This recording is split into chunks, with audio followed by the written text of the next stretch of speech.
This is your one and only FireSpark81 with your daily dose of video goodness, and welcome to Ancestors: The Humankind Odyssey. Today I'm going to guide you through things you should know as a new player. Let's get to it. So the first thing that you should take note is when you boot the game up on PC, because that's what it's on right now, it recommends that you play it with a controller. Some of you may not have a controller, some of you may be like me and just would prefer to play with mouse and keyboard, but it shows all the controller actions. As you see here, it's saying press A to start. Well, if you don't have a controller, that may be confusing for you. A is spacebar, so you can just hit spacebar and there you go. That will start your new game.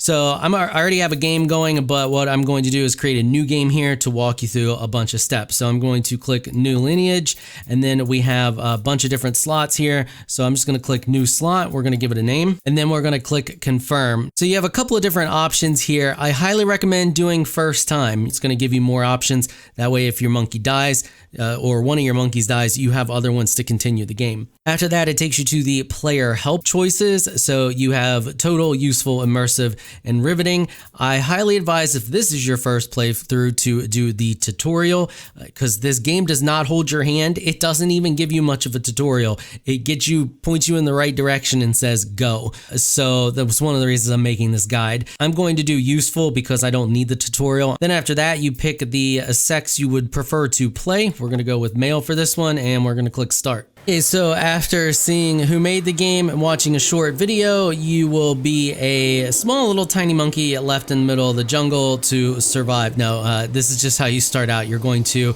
do what it tells you to do on the screen. So for me, it's to hit E for intelligence, and then we're going to look around.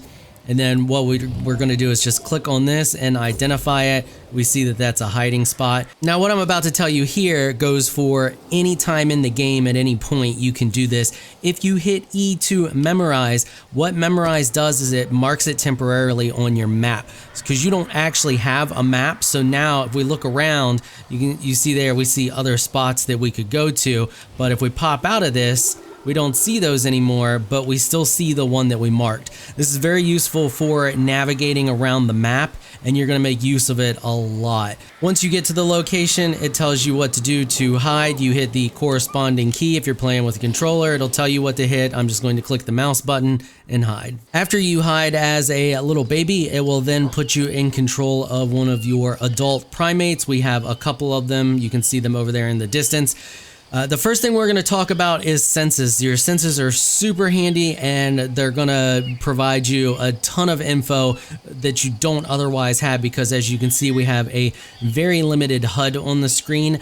So we're going to talk about those first. To go into our senses, we can hit Q, and we have a couple of different options here. Right now we are on sound. Sound is really good for finding, of course, things that make noise, mainly predators and your companions. So if you're out and about, you have multiple companions following you, maybe you don't know where they're at, one got stuck somewhere or something like that, you can use sound and call, and you see when I call, the baby lights up a little more, and we can see that the baby is over there, and then we can focus on baby and hear him, and we know that that's the baby. And we can also then mark it. So if we hold it down, identify, see it, memorize it, and now we know that that's where the baby's at, and we can get to it quickly and easily. Now we have other options here. We have smelling. Smelling is really good for finding food and other monkeys, primates, whatever we're calling them. So if we go to smell, let's go back to that, and we go like this. So we can see that they're over there. And this is good for finding ones that aren't part of your tribe, because they'll be on the map in random places and you can sniff them out. You can also sniff out some predators. Smelling is extremely good for food. Once you've identified a food source, you can pretty much always find it through smelling. Last, we have intelligence. Intelligence is really good for identifying stuff that's on the map, like specific locations. Those diamonds there are special locations, and then items to use, so like sticks and stones stones and stuff like that, you can identify those with intelligence. Okay, so now that we understand how our senses work, we're going to go over here and grab the baby. Be very careful when you're up in a tree. You can fall and you can die. Now, once you found the baby, you're going to want to go back to your settlement, and the easiest way to find that is to use your intelligence. So if we swap to our intelligence, see there, it's marking resources on the map. That's a resource, that's a resource, and that's more than likely a resource. But what we're after is our base. Right there is our base. So in order to get to it easily, we can identify it, then we can memorize it. And now when we back out, it's going to be there and we can easily find it again. Now that we've rescued this little baby and we're back at the base, let's talk about babies. Babies are super important. You need them in order to gain experience, essentially. So in this game, experience is the neuronal energy, and you get that by doing things. But when you're doing things, if you don't have a baby around, then it doesn't do anything. You don't get anything for it. So babies are super important. So I'm just going to run through a few things here about them so that you understand pretty much everything that I figured out that you can do with them so far. One, females can only have 2 babies, so each female can have 2 babies. As far as I can tell, babies don't need to eat and drink. You can control them, and even when you're controlling them and the day passes, they just don't need to eat and drink. They have the stamina and health bar and all that stuff, but everything just refills automatically. You can put babies down and pick them up on the bed. So if we go to a bed, this is a bed, and we hit Z to lay down, you can see we can drop the baby off. Once you drop the baby off, you can pick the baby back up by looking at it, so we can have it piggyback again. And we're gonna go back down here and we're gonna drop the little baby off. You can also control the baby. If we look at it and we click analyze, then we can switch. Now you can analyze and switch to any monkey at any time, provided it's in your vision. So we could switch back to the dad, we could go over there and switch to another, we could switch to this little baby. You play as your whole clan. I find the little babies super handy for when things start to get cluttered around your base area, and they will, because you don't really have any storage. You just put things on the ground. If you pick things up and then put them back down, so you're gonna put them all over your base, and that's basically your storage. I find since they're so tiny and small and close to the ground that it's easier to target things. So just a little tip for that one. The other thing, babies can't go out of the bounds of the camp without the parents. So if you want to know where the bounds of your camp are, you just take one of these little babies and you just run out into the wilderness, and you will start to have the fear of the unknown. And I'll show you what that looks like here. So if we run past this, this is the fear of the unknown. So this happens to babies and the adults. The elders don't have fear of the unknown. They can actually just keep going forever. The adults can get further away from the camp, much further, before they have the fear. But babies, they're right there at the camp limit. So you can use this to scout the limit of your camp. Last but not least, not only are babies super important for learning and everything, but they can't learn on their own. They can't craft. They can pick things up, move things around, they can climb, do pretty much everything the adults can do, but they cannot craft. So because babies are so important, I highly advise to keep one on the back of whichever primate you are playing at all times. That way, anything you do, you make sure that you get experience for it. If you take more than one primate out, I highly advise putting a baby on both of their backs, because the more babies you have around you, the faster you gain experience. So now we got that out of the way, let's talk about managing your primates and your clan as a whole. First off, each of them have that little orb down there at the bottom. You can see it's flashing green with a red border around it. That red border is because I need to either eat or drink to fill that back up. If you're doing stuff that's strenuous, like rock climbing, swinging through trees, any of that, you use up the green orb. So see that there? It's starting to go, and it's showing the white orb underneath of it.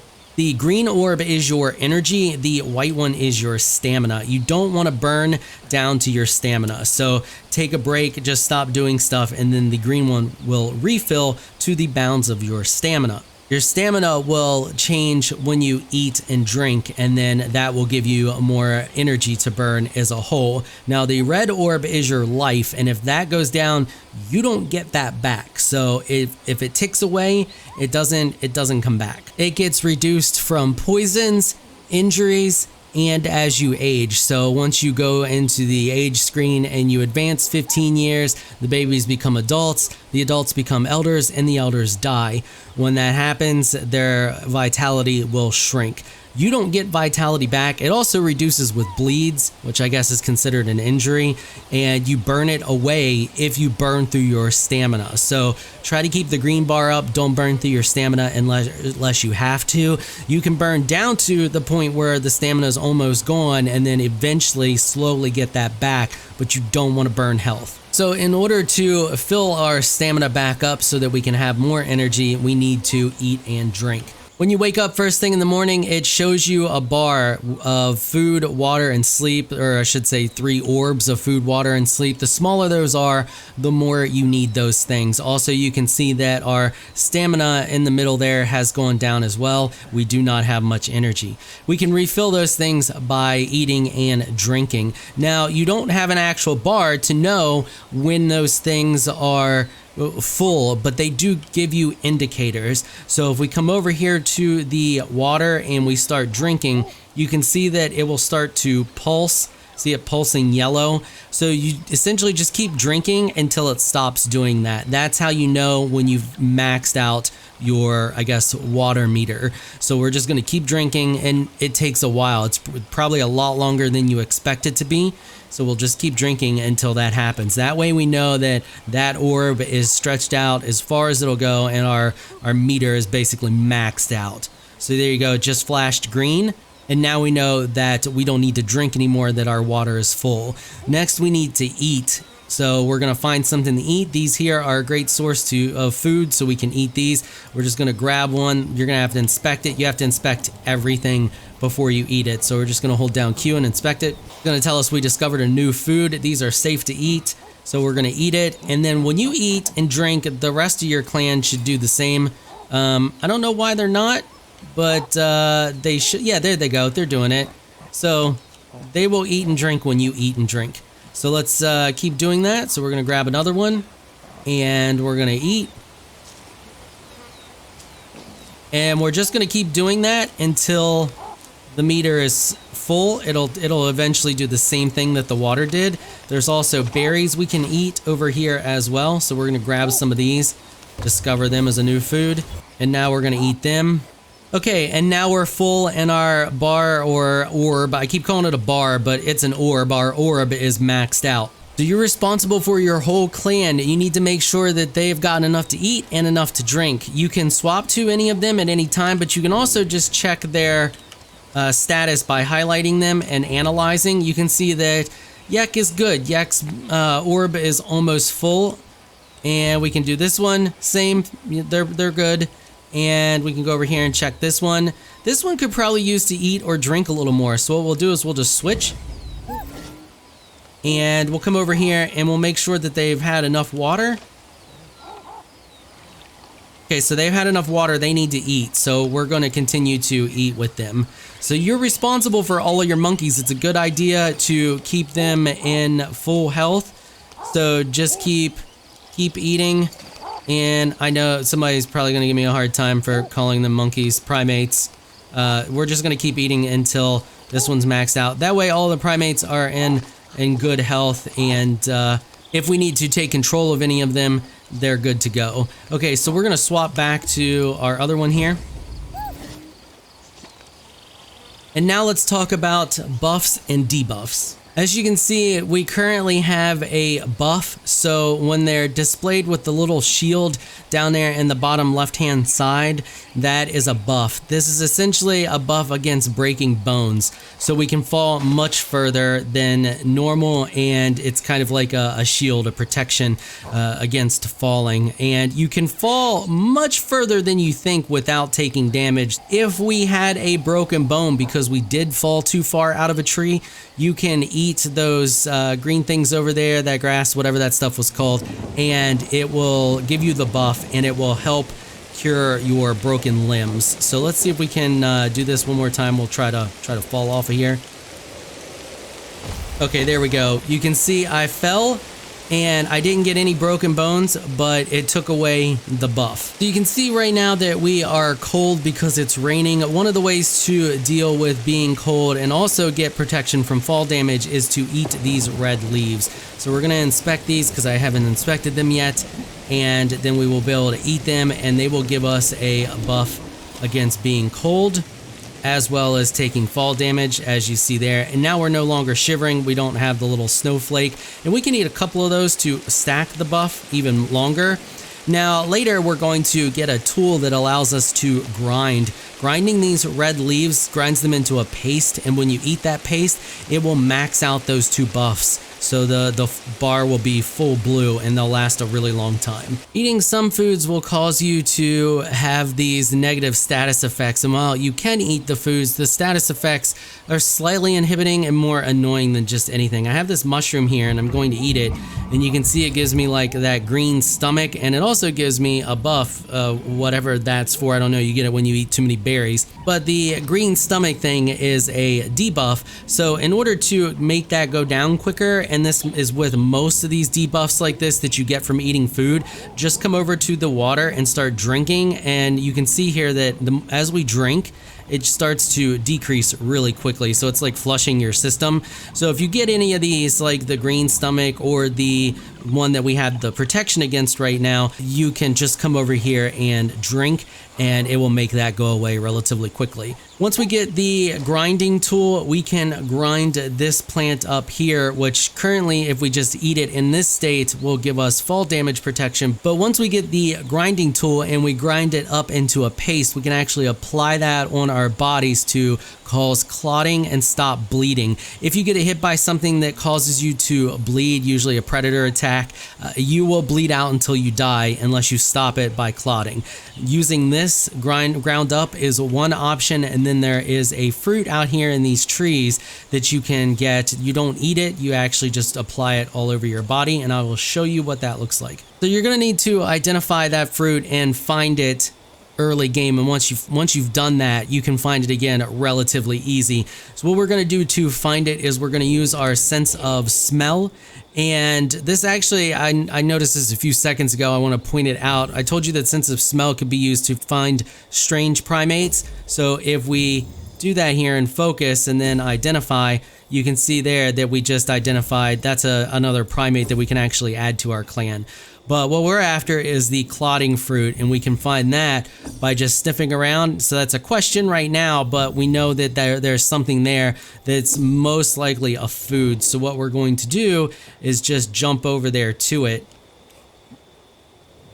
And right here it is. This is what it looks like. It's right there. And if we get in the right situation here, we can grab it. There we go. So we got one. And now we're just going to inspect it. Once we inspect it, it's considered a tool, and then you can see that it gives us the option to apply. So if we apply that all over ourselves, it will prevent any clotting. So there we go. We're just going to apply it. We don't have any bleeding right now, but you know, we're going to create clotting. So now we have a clotting buff on us, so that if we do get any bleeds on us for the time being while we have that buff, we will prevent some of the damage that they can cause. Last but not least, we have coconuts. So coconuts are up there in the tree, and you can identify those with smell as well, but you can find your initial ones here in the camp. And these renew relatively often, so like especially after every save and reload. So we're just going to grab one of them. Now you can't get to them easily right away. When you first get into the game, we have no way of opening these. So if we inspect it, you can see our only option is to inspect it again or drop it. But once we get the ability to switch hands, which I'm about to show you, we can then pick up a rock and bash it with a rock and drink it and get the anti-poison buff from it. So let's just drop that there. We're going to come back to that later. So we can evolve by coming over to the bed and laying down. And now you can see we have the evolution option, so I'm going to hit E, and now we can pick nodes to evolve. So one of the first ones you're going to want to get is this one here. So this gives us the option to switch hands. This starts your whole crafting experience. You can do some early on crafting without switching hands, and we'll get to that in a second, but switching hands allows you to get on your main tool path. And then we have the other one over here that we can learn as well. So we're just going to use that one. It just gives us increased senses. Okay, so now that we've evolved, we're going to back out and I'm going to show you this coconut real quick. So we're just going to grab the coconut. We're going to swap hands and we're going to grab this obsidian. And now we can, well, we have to inspect the obsidian because you have to inspect everything as a monkey. Okay, so once we've inspected it, it tells us that it's a tool. We can hold spacebar down to go into our crafting. This is essentially your crafting menu, and then we're just going to bash it. Now, you want to be careful how hard you bash. Don't like crank your hand up all the way. Your hand is your meter, and they don't give you any type of this is the sweet spot. You kind of just got to feel for it. So start light. You can just do little light taps like that, and then just get heavier till you start to see stuff chip away. And there you see the little bit of chip fall away. That's where we want to be. So right about there. One more. There. So hit the coconut nice and hard, but everything's a little bit different, and if you fail at it, you'll just shatter it. So now we need to drop the rock, swap hands back, and now we can inspect the cracked coconut, and it's going to tell us it's a food source. And now we can drink it, and it will give us, I think it's 2 buffs. I don't remember which 2. I know one's poison. I don't remember what the other one is right offhand. Oh, the berry bubbly thing again. So there you go. But the poison one's the main one that you're after because the other one goes down relatively easy. Poison needs to be taken care of very quickly because that will eat away at your vitality. Okay, let's talk about tools now. So tools are considered pretty much anything that's not food. All the stuff that you pick up, sticks, branches, stones, all of that are considered tools. And you can actually do some early on crafting before you have the ability to switch hands. If we grab this branch off of here and we place it in a pile, and technically this is building and not crafting, and then we continue to do that. So we'll place another one down, and eventually it'll give us the option for construction. So we'll grab another one, and we'll place that one down, and now we can start construction. When you're doing construction, have your primate be where you want the thing to be because it goes underneath of you. So if I'm like over here and I start it now, it'll pop underneath of me over here. So if I want it to be up against this, then I need to come over here and look at it and hit E, and you can see it went underneath of me. And now we can just do this, keep hitting spacebar till we build it, and there you can see we built a branch barrier. The other thing that we can build is beds. So these here are used for beds. So we need to inspect it first. And once we've inspected it, then we can place it down. And then we can do the same thing. We just place down a pile of them and then jump on them a couple times. And then it will become a bed like these over here. Now we can also use these for different types of tools. So if I pick this back up, and I have not figured out what these are used for yet, but you can strip them. So if we hold down spacebar to go into the crafting style, and we just do that nice and easy, we get this stick, and we can swap hands and then inspect it. And then we have this stem. Once again, I don't know what these are used for yet. Once I figure it out, it'll probably be in the next video I make about this game. Now, these sticks here, the big branches, these are important. These are essentially spears. Well, rudimentary spears. So we grab this and we come back here because we're cold. And nope, that's not what I want to do. Well, you can hold C to throw stuff, by the way. We're going to grab it. We're going to hit X to swap hands. We're going to go into crafting. And now what we're going to do is we're going to reach down, grab it real hard like that. And now we have a stripped stick. So then you have to, of course, inspect that because you have to inspect everything. And now we can turn this into an actual sharpened spear, but we have to go through our stone tool path first. And we're going to just place this down for now. And I'm going to show you the different stones. So we have stones over here. Grab one of these right here and we inspect it. There's granite, basalt, and obsidian that I found so far. So we have granite here, and then what you're going to do is you're just going to, of course, grab another one, and then we're going to go back under here because it's cold. Once you have 2 granite pieces, you can go into the crafting menu and just kind of bash them. Once again, you want to see those pieces fall off, but you don't want to bash too hard. So start small and just get the feel for it till you get it bashing like that. Now, it's going to take a while. Some things take longer than others to craft when you're bashing them together. So we're just going to bash it a little harder here. couple more times and it should, provided I don't get it too hard and crush it. There we go. So now we have our grinder. So this is one of the first tools that's going to get you through that early game. We're going to place this down and then we're going to come over here and we're going to grab a piece of obsidian. And we're going to swap hands so that we're hitting the granite onto the obsidian.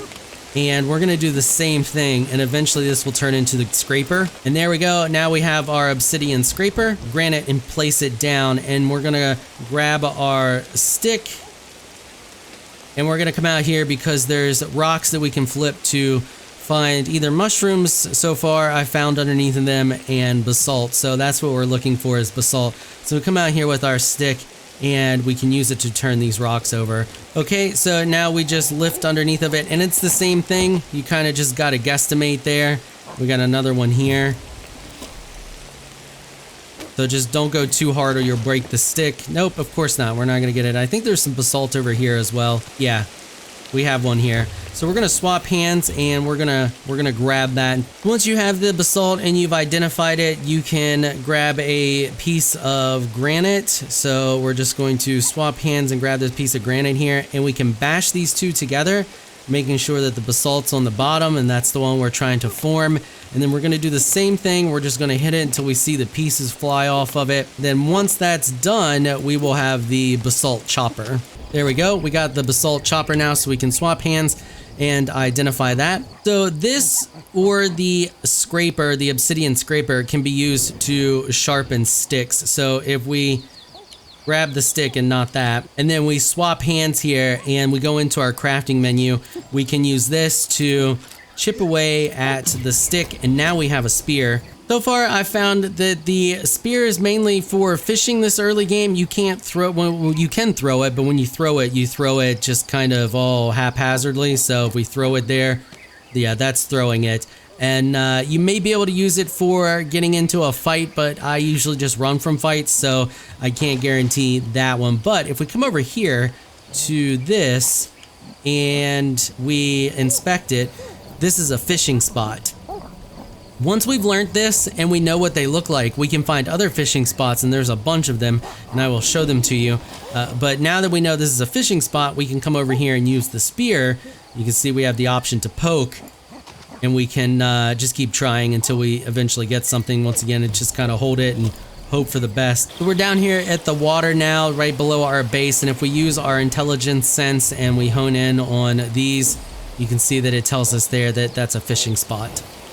They're a pretty good way to get food early on, besides all the other options that there are for food if you want to eat fish. All right, now that we've covered tools, let's talk about that crazy circular shenanigans down there in the bottom right-hand corner of the screen, because the game doesn't tell you a whole lot about what that's about, even if you go into the help menu and look at it, because there is a help menu, and we'll cover that here in a minute as well. It doesn't tell you what's what, but I figured out what's what and how it works. So the very center there is your experience bar, that white bar there, or that white circle. So if we come over here and we lay down and we go into evolution, you can see that this thing is absolutely massively full. Like, look at how full it is. So then we go over here to unlock these. We actually spend that. You can see it shrinking as we're spending it to unlock stuff. That's what's there in the very center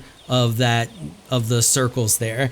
Now there's the bunch of little different dots there, and those dots tell you what your clan looks like, basically. So the little tiny white dots are the old ones. So if we come over here to one of the gray old ones and we look at them, when we look at one of them, it highlights them. You see how it's highlighted over top of them now with the little white beam?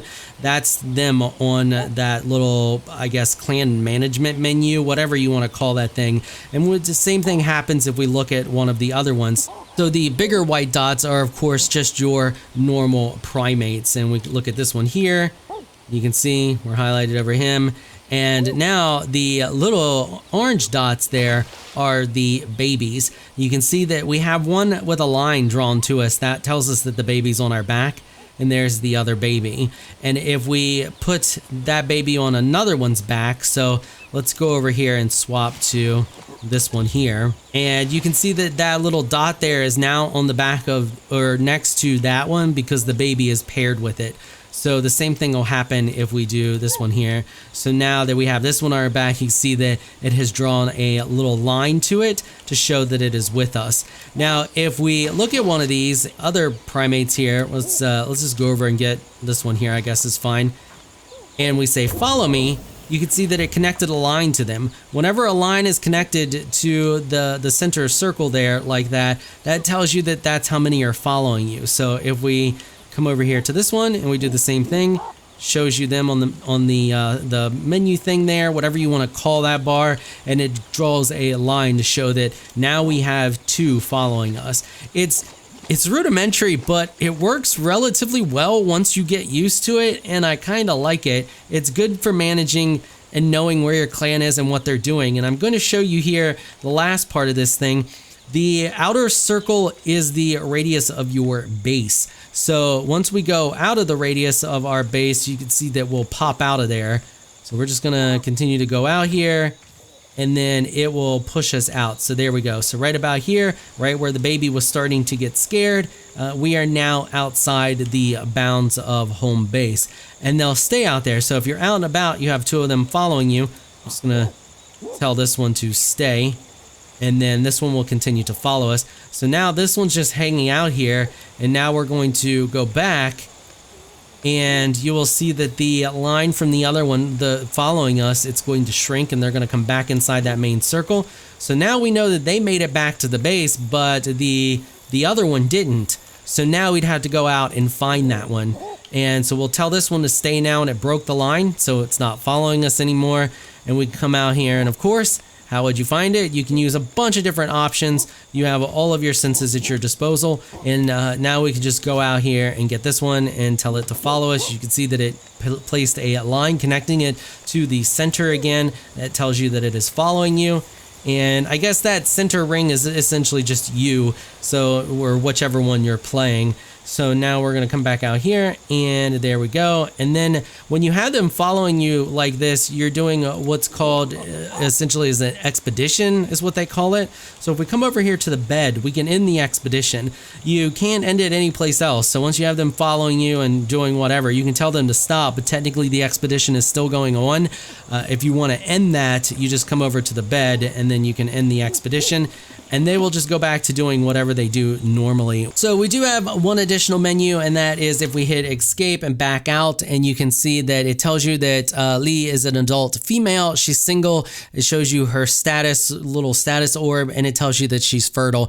She's fertile means that she can have a baby. If they're not fertile, they can't. You can mate all you want, and they'll never have a baby. They have to be fertile to have a baby. And last but not least, there's a help menu that gives you general guidelines, but it's not very in depth for most things. The controls are relatively, I mean, it tells you how to operate and all that stuff, but it doesn't tell you like some of these things you can't do until later on. So for example, actions, it tells you here, mimic action, double tap to mimic. That's something you actually have to unlock. So the game doesn't hold your hand. It gives you the rundown on stuff they can do, but it's all relatively brief and just very short explanations on what different things do. So it shows you here how to do the different intelligence things, runs you through the vitality if you need to look at that and understand that at any point. If you forget what I told you in the video, we can look at clan. Here's it tells you everything that I just told you, but it doesn't really explain how this whole thing works. It took me a few minutes to figure out, what was what on this thing, but it tells you a little bit and points you in the right direction. And that's mainly all the help menu does, is point you in the right direction for things and give you an idea of how specific things work. And that's pretty much all I have for you. I'm still relatively new to the game, but that's what I've learned so far, and it's super valuable early game information. Hopefully it helps to jumpstart your playthrough. All right, that is going to wrap it up for this episode. If you like what you saw, consider hitting that sub button. I want to give a big thank you to my patrons for making this episode possible. Y'all are absolutely amazing people. If you would like to join my elite crew of Patreon supporters, please check out the link in the description below. If you enjoyed this video, please leave a comment down below. Let me know what you thought. If you're shy, you don't like to comment, just hit that thumbs up button and show your support. Until next time, thanks for watching.